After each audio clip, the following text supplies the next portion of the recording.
When I saw the story today about Bridget Phillipson's proposal to allow teachers to work from home for non-contact tasks in both in marking and preparing lessons, I thought this was some form of madness. Um, I began teaching many years ago, where it was routine that if you weren't teaching in a for a particular period, perfectly reasonable to leave the school grounds.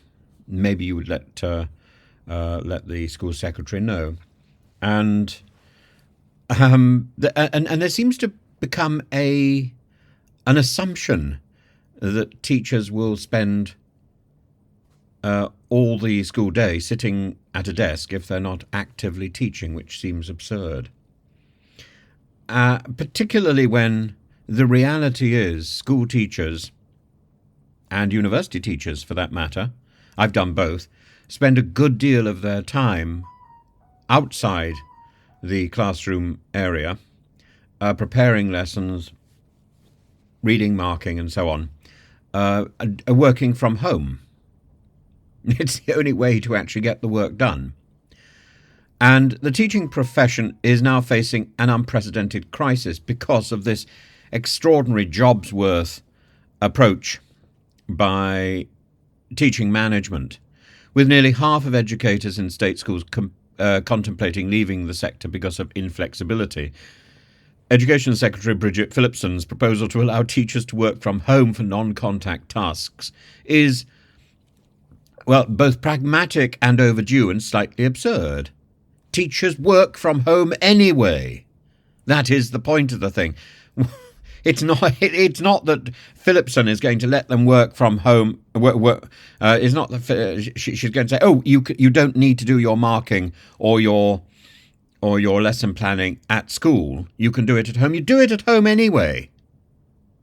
What she should be saying, and what the newspapers should be pointing out, is that if you don't have a period of time when you're teaching, it's perfectly reasonable for you not to be in the school. The only reason it's developed that teachers should remain in the school throughout the school day is because there aren't enough teachers to go round, and management thinks that it can pluck a person from the staff room at a moment's notice to cover a class which they haven't arranged cover to, and they haven't arranged to supply teachers to come in. It's about cheap labour. And it's outrageous that this sort of thing has grown. In the 2022-23 academic year, over 32,000 female teachers left the profession, particularly women balancing teaching with childcare responsibilities. Traditionally seen as family-friendly, teaching has become less competitive compared to private sector roles that now offer flexible working post-pandemic. And the Department of Education's recruitment targets have been missed for 2 consecutive years, necessitating radical action. The plan permits teachers to conduct tasks such as marking, lesson planning and pupil assessment at home while maintaining classroom contact time, and drawing inspiration from successful trials by Dickens Academies Trust, or simply by looking at past experience.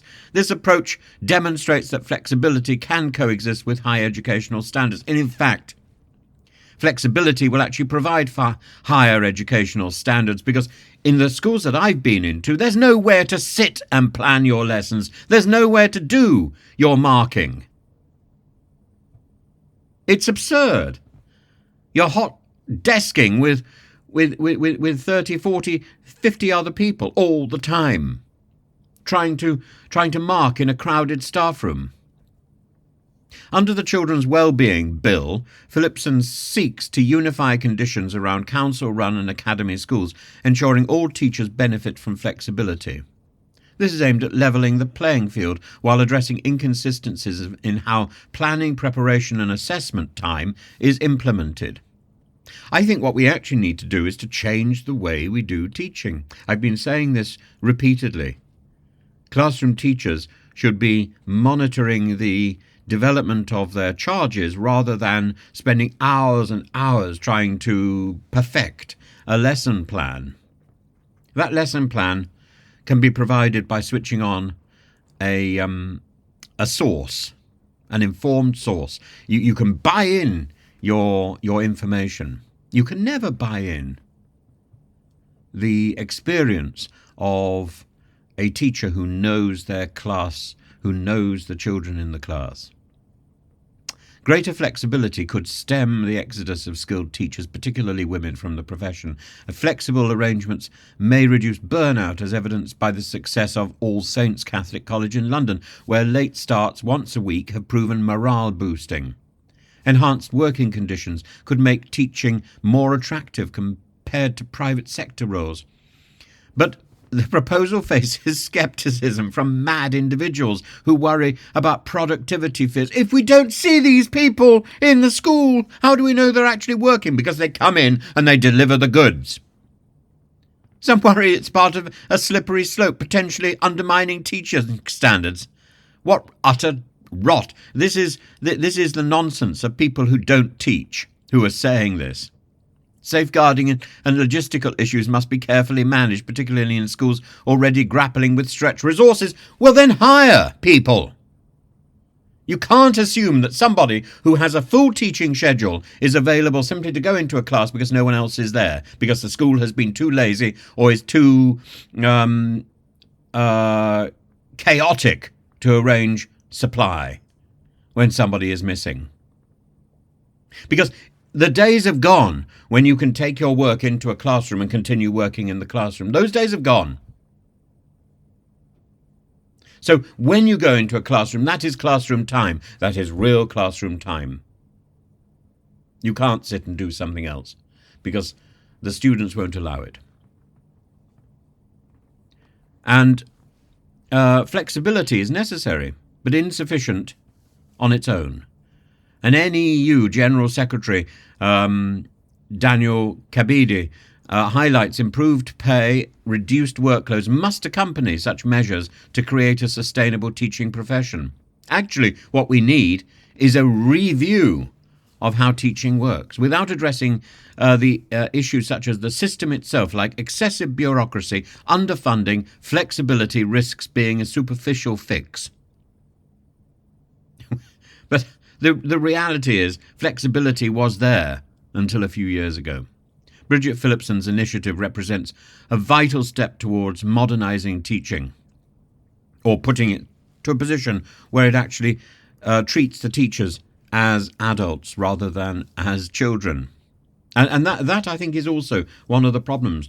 The management in schools don't teach teachers, don't respect teachers as responsible adults. They seem to treat everybody as children. When you see bullying in the playground, you can expect that it's going on in management. You can just assume it. And the realities of contemporary life need to be recognised and need to be respected while protecting educational standards. For this policy to truly transform retention, which it won't, it must be part of a much broader strategy addressing pay, workload, long-term professional sustainability, and a review of the way teaching is done. Only then can we ensure teaching remains a viable and a respected career choice, because at the moment it's drudgery and it becomes a misery very quickly. And I'm sorry about that.